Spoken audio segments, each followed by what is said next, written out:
kaugnay ng di umano'y mahigit 200 ghost employees ng kanyang opisina.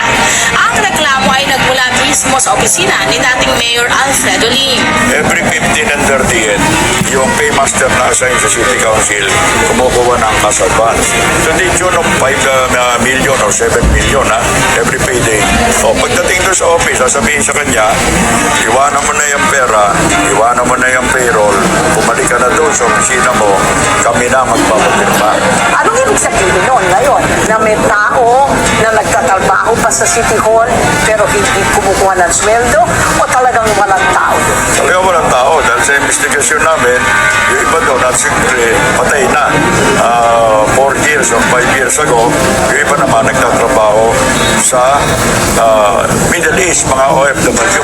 Sa inilabas ng audit report ng COA para sa taong 2012 ng Luzon na Maynila, nabanggit ang tungkol sa mga kinuhang consultant at researcher ng Office of the Vice Mayor. Napuna sa report kung bakit hindi raw direktang ibinigay sa mga pangalang nasa payroll ang kanilang sweldo. Magkaiba rin daw ang pirma sa mga dokumento gaya ng personal data sheet at mismong payroll. Naman ako maglalagay sa inyo na kayo mga palamunin ng bayan. Galing mo pala dyan Hindi ko alam